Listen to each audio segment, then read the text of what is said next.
It's me, Juniora, and welcome to my vlog. It's all about blessing na naman. So, kasama natin dito ngayon ang aking mga kapatid, si Jocelyn at saka si Catherine. So, mag-hi muna kayo. Okay.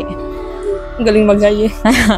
So, ito yung unang tanong. Kung kayo nakakakilala kay God, ano yung blessing para sa inyo? Si Jocelyn muna. Sa akin po, ang blessing.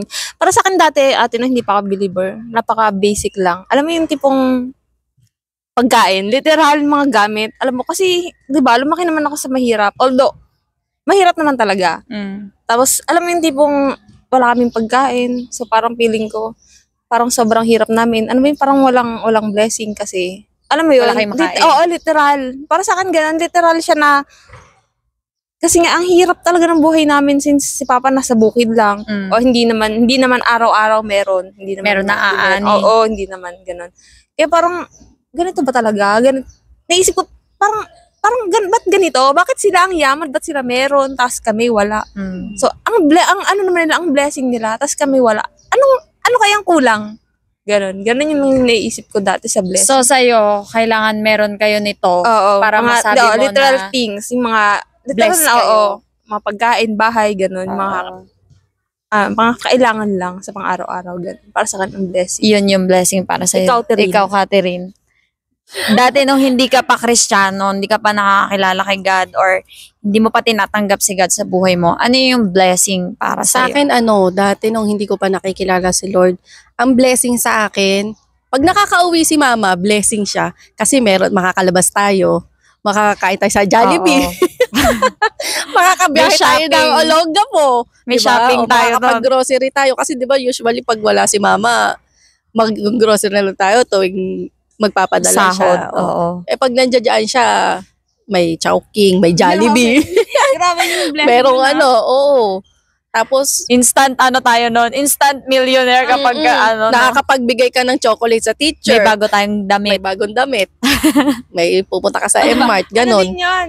Material thing. Oo, material thing. Mga literal na material. Sa madaling salita, Madaling salita, mga ano tayo dati, mga, alam mo yung tipong mga, yun lang yung nakikita nating blessing, yung mga bagay lang Oo. na pang-araw-araw na magagamit para hindi tayo magutom. Yun lang, ganun lang kadali. okay. May dadagdag ka ba?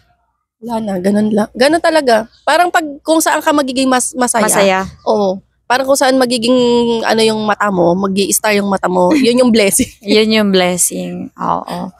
So, yun nga kasi, more on more on material or external lang yung blessing na alam mo. Now that you are a believer and follower of Christ, what are the blessing for you now? Ano naman na ngayon? Ngayon na Kristiyano na tayo, ano na yung mga blessing para sa atin? Grabe nung narinig ko yung tanong, ang blessed ko pala. Kasi ang daming, yung mga hindi ko nakikita dati nung bata kami. Tapos ngayon nakikita ko na siya na sabi ko, ay yung pala totoong blessing. Kasi sa kabila ng kahirapan namin nung bata kami, isang bagay talaga yung hindi nangyayari sa buhay namin na sobrang kumbaga nararanasan lang namin is yun nga, wala kaming pang-araw-araw na pagkain. Or hindi sigurado yung kakainin namin sa maghapon na to or kinabukasan. Pero isang bagay yung sobrang ngayon ko naiisip ng blessing. Ang bless niya. Yung hindi kami nagkakasakit.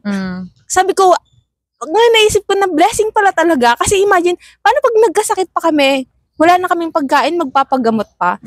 Parang, dun pa lang talaga pala, kung Christian ka, parang mas lumaki yung mga blessing na nakikita ko. Hindi lang pala talaga sa literal na bagay, sa pagkain. Yung mga walang sakit yung family mo, grabe, sobrang laking blessing na pala nun. Tapos yung mga taong nakakasama mo. Kasi ng mga time na yun, ang blessing din pala na hindi ko alam na blessing is yung mga tita ko na nagbibigay. Alam mo yung mga tita ko kasi side ni Papa, pupunta si Papa dun sa bahay nila. Pagdating niya, may bigas na kami, may mga dilata. Oo, alam mo yung tipong, pati pala yung mga tao. Kasi kung wala yung mga tao, nagiging blessing. Ngayon naisip ko yung mga, ganun, kahit yung mga tita sa side ng mama ko. Ganun sabi ko, ang galing pala. Ngayon ko naisip na blessing pala siya. Yung walang sakit yung mga yung kami, magkakapatid, yung family namin. Tapos yung mga tao sa paligid namin. Blessing. Tapos, blessing na yon. Tapos ngayon, yung blessing din, ganun pa din. Yung pang-araw-araw na iniingatan tayo ni Lord. Blessing pa din siya. Yung mga tao pa din na nakakasama natin or nakakasalumuhan natin sa buhay natin. Blessing aside from Yung may mga bagay katulad na, di ba, blessing na kasi nasa Taiwan ako, may trabaho, kumikita, yung mga bagay na hindi ko naranasan ng bata, hindi ko nabibili, hindi ko nakakain. Ngayon, nagagawa ko siya. O, di ba? Sobrang blessing. Tapos yung may, hindi, yun palang isa sa blessing talaga is walang bayad yung dorm namin. Alam mo, parang ang liit lang niya. Pero kung titignan mo, hindi kasi lahat ganon, di ba? So parang, ang laking blessing yung company, yung trabaho, yung mga tao, yung church, na yung tipong, tulad ngayon, walang kuryente sa dorm, at least may tutuluyan ako. May tutuluyan ako, hindi ko isipin sa kaya mag-i-stay, ganon. May mga taong, alam mo yun, open yung door para sa akin, para sa amin. Ganon. Itong park, Oo, itong park, open, literal. Literal na open area, ganon. Tapos yung mga taong, alam mo yung tipong may mga tao din na hindi nila alam na nagiging blessing sila sa akin. Katulad kayo, hindi nyo alam na blessing. Blessing pala ako sa'yo. Kasi, katulad niyan, kasi, di ba, alam niyo namang, ako, isa sa, para sa akin, isa sa blessing yung taong may mapagkakatiwalaan ka. Yung mga taong andyan. Kasi hindi naman lagi kasi andyan kayo, hindi naman lagi andyan sila. May mga taong kung wala kayo, at least merong iba na andyan para sa akin. Yun lang, may makakausap tayo. May makakasama. Oo, may makakasama tayo, magbibigay ng oras sa atin. Kasi hindi naman lahat ng tao bibigyan ka ng oras, di ba? Ano kung hindi ka mahalaga? May magalang ba? Ang init. Hindi ko alam kung saan hindi ko alam kung saan nanggaling yun. Hindi mo alam. Alam ko kung saan nanggaling. Gusto mo magsalita ako? Diba, para sa akin yun talaga yung blessing. Ikaw na nga. So you are blessed? Yes, napaka-blessed ko. Kasi alam mo, ang daming ginagamit ni Lord sa buhay ko na hindi ko alam na na blessing pala. So, yun, alam mo ate, tapos, actually, kagabi may naisip ako. Sabi ko, ang daming taon, kasi minsan nararamdaman natin sa buhay natin, simple lang naman yung buhay natin, magtatrabaho, papasok, magre-rest day, gano'n. Pero naisip mo ba sa buhay mo na ang dami palang taong ayaw sa'yo, or kontra sa'yo, or yung mga taong hindi naman totally sinisiraan ka. Pero, alam mo, naisip ko, sabi ko nga, kagabi ko lang talaga siya naisip na, ang galing talaga ni Lord. Hindi, kasi ate yung fear, yung parang hindi ako natatakot na kahit nasa gitna ako ng battle or nasa gitna ako ng mga taong ayaw sa akin.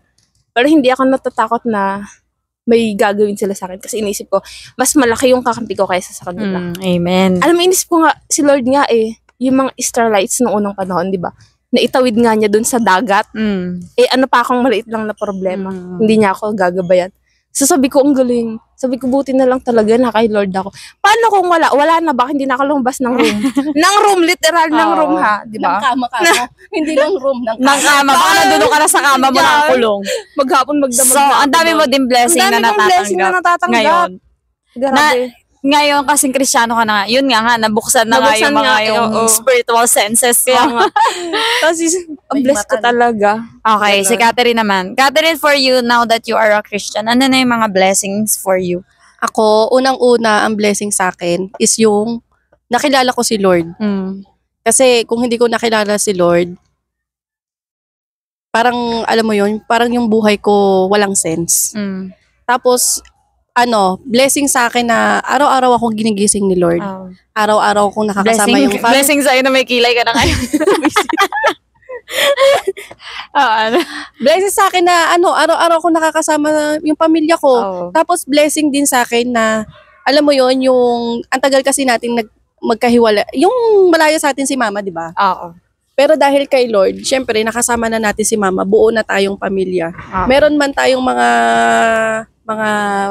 pinagdadaanan sa buhay, pero yung blessing na binibigay ni Lord na alam mo yon sa lahat ng bagyo na dumadaan sa atin, magkakasama pa rin tayo. Yung parang mas nagiging stronger yung relationship natin. Ayun, hindi kahit sa ilang taon na na hindi natin nakasama si Mama, pero yung pinaparamdam ni Lord, iba. Ayun, isang blessing din sa akin yun. Tapos yun din, sa hindi rin tayo nagkakasakit. Magkasakit man tayo, God provide everything. Yung hindi man sabihin na mayaman tayo, pero yung alam mo yon, God provide yung mga needs natin sa bawat araw. Hindi niya tayo pinapabayaan. Kahit sa, di ba, yung nag-pandemic, dito, may trabaho pa rin. Karamihan nawalan na ng trabaho, karamihan umuwi. Tapos, nakakulong lang din tayo nun. Pero, si Lord, nandiyan para i-give yung mga kailangan natin. Meron, hindi tayo, bibiruin mo, hindi tayo nagkasabay-sabay magkasakit. Oo. Oo. May One at a time. mauuna para ikaw, May help guide mo, Oo, oo. ikaw yung bibili ng pagkain ng isa. Pag magkasakit, pag term mo na magkakasakit ka, sila naman okay na. Sila na yung Sila bibili tutulong. Oo. Kasi Galing, hindi no? ka pwedeng lumabas eh. Kaya sabi ko ang galing. Pero dati iniisip ko, bakit ba hindi na lang sabay-sabay Sabay. nagkasakit? Yun pala, kaya pala hindi sabay-sabay kasi kailangan mo maging malakas para doon sa anak ko. 'Di ba ako yung nauna? Kaya pala, Lord, ako yung una nagkasakit kasi aalagaan ko sila. Oo, ikaw mag-aalaga sa kanila at the end. Ikaw at ikaw pa rin. Oh, yun. Tapos blessing din sa akin yung sa kabila ng mga nararamdaman ko din sa katawan ko, God give me strength, tsaka yung healing na binibigay niya sa akin sa bawat araw. Tapos syempre, higit sa lahat, yung lagi kong sinasabi na blessing, yung alam mo yun, kahit isa lang din talaga ni Peter, lagi ko naman sinasabi, to lagi yun na rin naririnig. Kahit isa lang ni Peter na nagtatrabaho sa amin, at ilan kami, 6 kami sa pamilya. Nagre-rent pa kayo ng bahay. Nagre-rent kami ng bahay. Parang alam mo yun, dumating kami sa zero, pero si Lord yung nagbibigay talaga ng araw-araw namin kakainin. Parang ibiruin mo, saan kami kukuha ng tuition ng mga bata? Saan kami kukuha ng pambayad namin ng bahay, ng kuryente, ng tubig. Tapos, syempre may iba pa kami mga, Tapos alam mo yon yung siksik-liglig at umaapaw talaga. Silver and gold. I do not have. Yung blessing ni Lord. Tapos, basta marami din akong blessing na natatanggap. Yung nangyari din sa akin dati before na, alam mo yung parang galing ako sa broken, galing ako sa zero. Parang, kung iisipin ko din, galing ako sa putik, pero ngayon, nasa na ako? Nasa palasyo heaven na ka ako. na. Nasa palasyo na ako ni Lord. Hindi ka naman member ng DPWH. Sabihin natin, Lord, i-joke mo na lang ako. Sana naman nanggaling yan. Hindi. Kasi sabi niya, di ba, broke siya dati, tapos ito na siya ngayon. Alam mo yung ganon, pag na-broke siya, tapos binuuli siya. Mas precious Oo, na. Di ba meron nga yung Jar. yung jar na ang ganda-ganda niya. Tapos nabasag. Siyempre pag nabasag, usually, di ba tinatapon na. Pero dahil meron nga akong Lord, si Lord yung nagbuo sa akin, tapos mas pinaganda pa niya ako. Amen. Na-segue niya pa yun. So, ayun. So, you are blessed. Yes, I'm so blessed. Very, very blessed. So, ayun yung mga blessing na nakikita na natin ngayon, di ba? Kasi nga, May Lord dati nga kasi, more on material lang tayo. Kahit ako noon, sabi ko nga lagi ko din sinasabi, more on lang, kailangan may trabaho, buo pamilya, walang sakit, ganyan. Or may business ka, may sasakyan ka, may sarili kang bahay yan, blessed ka na yan. Nakakapag-travel ka, blessed ka na yan. Don't get me wrong guys ha. Yung mga ganun is, matatawag mo pa rin naman na blessing. Basta, it will not put you into a situation na magiging masama ka or makakagawa ka ng hindi maganda. So, ngayon lang kasi na Kristiyano na tayo, mas nakikita na natin Kahit yung mga small things. in a small thing, binaba na ni Lord yung natin. Hindi pala ganun lang kataas. Ultimo ngayon ngayon nga, Kristiyano na tayo nakakilala. Una-una nakakilala tayo kay God. We are so blessed, di ba? Nasa Taiwan tayo, may trabaho tayo. Kasi napakagandang bansa ng Taiwan. So, we are so blessed pa din, di ba? Tapos, yun na nga, may second family tayo, yung family in Christ, di ba? O, dumami na yung family natin. So, we're so blessed, di ba? Yung mga ganon. May bahay, may natutuluyan, di man natin matatawag na sarili kahit nagre-rent lang kami at least may natutuluyan kami kasi hindi naman lahat ng tao may natutuluyan. May naipambayad ka. Oo, may naipambayad ka kasi hindi naman lahat may trabaho. Hindi lahat kumikita ng ganyan. So, we are so blessed, di ba? Wala tayong sakit. Kasama natin mga magulang natin kasi yung iba hindi naman kasama yung mga magulang nila, di ba? So, alam mo yun, kasama mo yung mga anak mo kasi si mama dati hindi niya tayo nakasama. So, yung mga ganun na lang na thinking ngayon na, ay, napakapalad pala natin. Na-appreciate na natin. Hindi dahil sa tumatanda tayo. Oo. Hindi dahil sa matanda tayo kasi dahil may Kristo na tayo. Kaya na-appreciate at nakikita na natin yung mga bagay sa ganung way. Tsaka narinig ko ate, no? Sabi nila, ang blessing, huwag mong titingnan nung simula nung naging Christian ka. Kasi ang dami Yung simula nga lang kagabi hanggang ngayon, ang dami na. Hindi mo na mabibilang. Ano pa na simula nung naging Christian ka hanggang ngayon, di ba? Tsaka si Lord, hindi natatapos yung pag-bless niya sa atin. Kaya nga sinasabi si Lord, more than willing na i-bless pa tayo. Basta lumapit lang tayo sa Kanya. Kilalanin natin siya, i-follow natin siya. Kasi sigurado yung blessing niya would overflow. Baka yun na nga yung sinasabi sa Tagalog na siklig. Siklig at umaapaw. Siklig at umaapaw yung mga blessings ni God. Kaya kung tayo nabibless ni God, kayo din. Kaya nabibless ni God. So, thank you for watching, guys. See you on our next vlog. Bye. Bye. Naway na blessed kayo. Jesus loves you.